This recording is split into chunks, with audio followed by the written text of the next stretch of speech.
किराणा घराण्याची अजून एक खासियत म्हणजे ठुमरी. श्रीनिवासजी, बाबांच्या म्हणजेच पंडितजींच्या ठुमरीबद्दल तुम्ही काय सांगाल? किराणा घराण्याची ठुमरी जी अब्दुल करीम खान साहेबांपासून आली ती भक्तिरस प्रधान अशी होती आणि ती दीर्घ चाली आणि ती जास्ती भक्तिरसाला जवळ जाणारी होती. बाबांनी लखनौला मुद्दाम 41 साली राहिले. तिथे बेगम अख्तर, सिद्धेश्वरी देवी, रसुलनबाई यांच्या ठुमऱ्या ऐकून त्याचा अभ्यास करण्यासाठी मुद्दाम लखनौला गेले. तो एक बनारस आणि लखनौचा ढंग आहे. आणि तिसरा पतियाला घराण्याचा पंजाब अंगाचा ढंग आहे. तर मूळ किराणा घराण्याचा आणि ह्या दोन प्रवाहांचा मिलाफ आपल्याला बाबांच्या ठुमरीमध्ये दिसतो. एखादी झलक पेश करता येईल का? बाबांची पहिली भारतात साधारण लोकप्रिय झालेली ठुमरीची रेकॉर्ड काफीतली होती. त्याची थोडी कोण गुणन से अब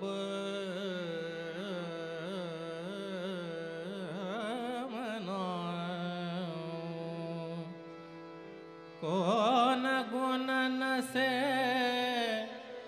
अब मनाओ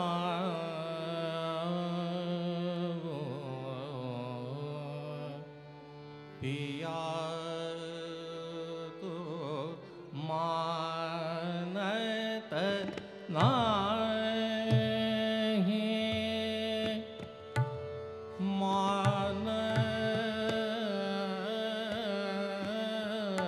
मानत नाही रे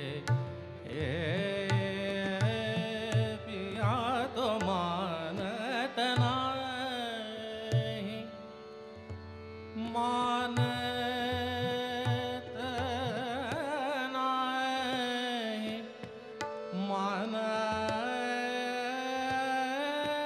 मानत नाही पिया तो मानत नाही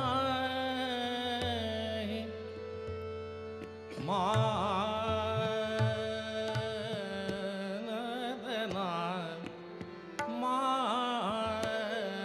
मानत नाही पिया तो मानत नाही मानत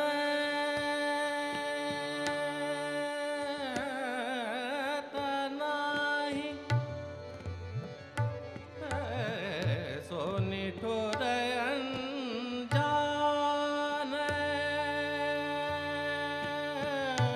बायोरी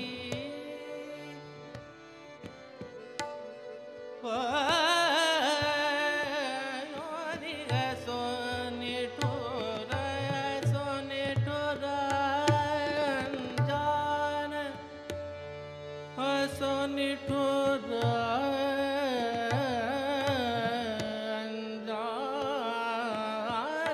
बायोरी सोनी ठोरयन भयोरी प्रीत पुराणे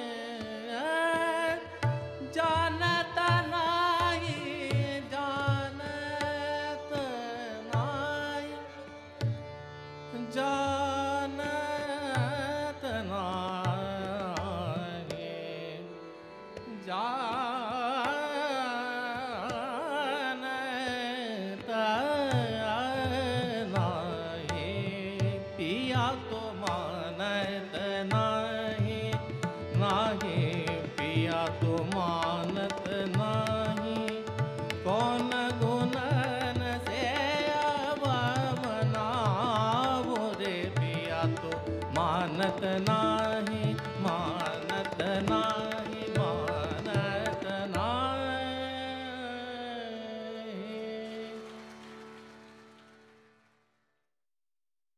हर जय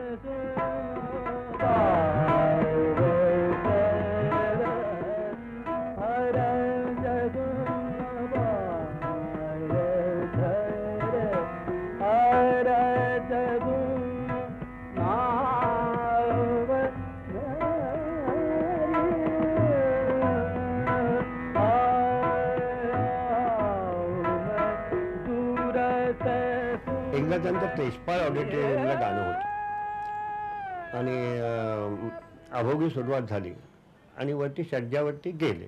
सज्जानंतर त्यांनी इकार लावला. तर इकार इतका लांब त्यांचा श्वास होता की लोक मध्येच टाळ्या वाजवायला लागले. तेव्हा भीमसेन म्हणाले, त्यांनी हाताने सांगितलं जरा थांबा. आणि मग ते त्याच्यानंतर त्यांचा तास संपल्यावर ते त्यांना सांगितलं, आता तुम्ही टाळ्या वाजवा.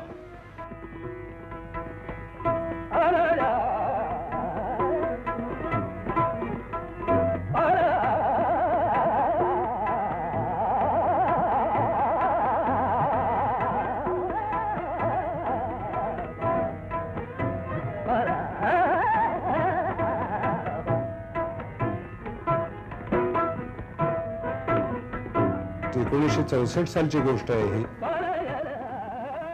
त्यावेळेला भीमसेनांचं गाणं छबिलदास शाळेत होतं त्यांच्या म्युझिक सर्कलमध्ये आणि त्यांनी पूर्वाधनाश्री हा राग चालू केला.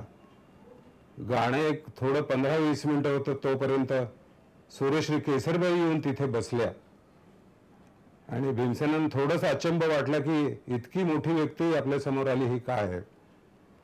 त्यावेळेला तुफान गायले. ते इंटरव्ह्यू जाऊन केसरबाईंना ते भेटले आणि कशाला तुम्ही या मुलाचं पोराचं गाणं ऐकायला. नाही, तू खूप गाणं केलेलं आहेस. गालावरनं हात फिरून तू का गाणं केलेलं आहेस आणि म्हणून मी ऐकायला आलेली आहे. तू असं समजू नको तुझं घराण्याचं मला गाणं माहिती आहे. मी अब्दुल करीम खासाची गंडाबंदी शिष्य आहे. नंतर वझीरबांची पण मी गंडाबंदी शिष्य आहे. तू काय केलंस गाण्यासाठी मला माहिती आहे, म्हणून मी तुझं गाणं ऐकलं आणि संपूर्ण गाणं ऐकलं. त्याच्यानंतर जे भीमसेन इंटरव्ह्यू नंतर शुद्ध कल्याण जवळजवळ 1.5 ते पावणे 2 तास गायले. संबंध गाणंच सुंदर झालं. शेवटी त्यांनी आपल्या घराण्याची एक आठवण ठेवावी म्हणून त्यांनी जमुना कितीरे खासावांचं जवळजवळ अर्धा तास ते गाणं असं तुफान अशी मैफल त्यावेळची, त्याची मला खूप आठवण होती.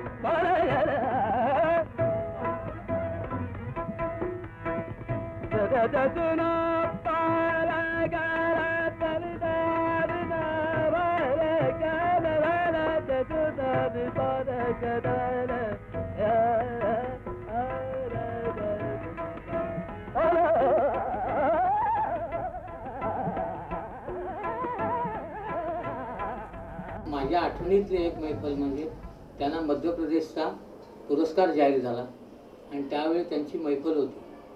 मैफलीला एक अर्धा तास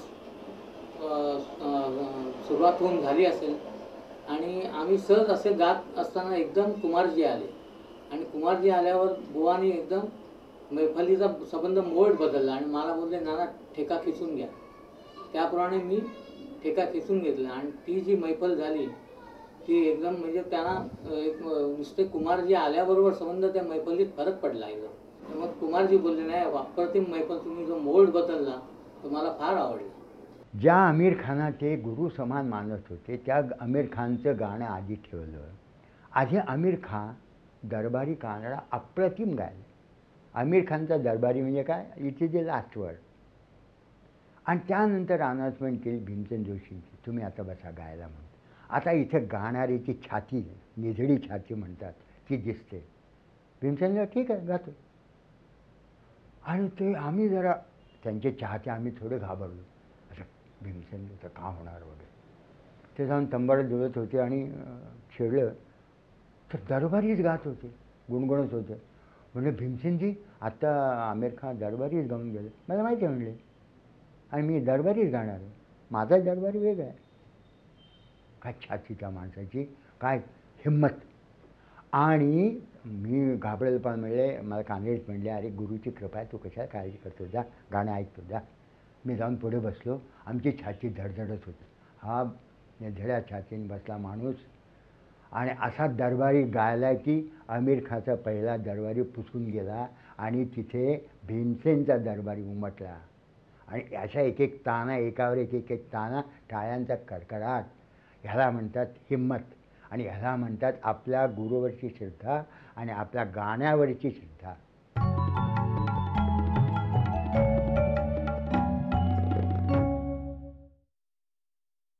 पंडितजींवर अनेक महनीय कलाकारांचा प्रभाव आहे.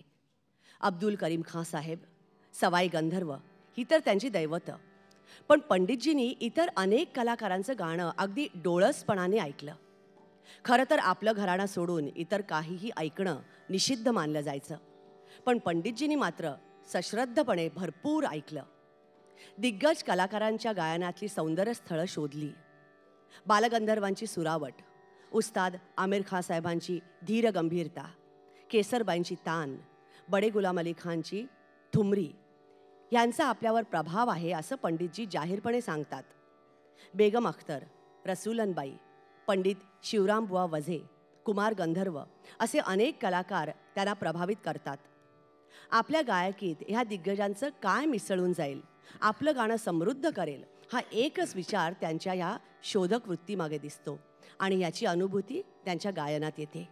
या सगळ्या अभ्यासातून पंडितजींनी शास्त्रीय संगीताच्या बैठकीची मांडणीच बदलली.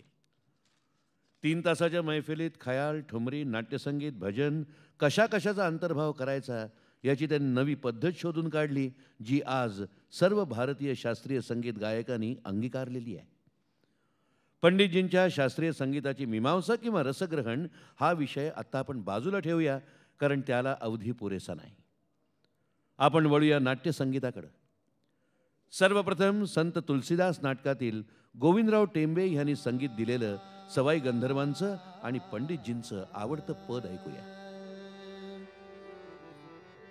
मन हो राम राम रंग रंगले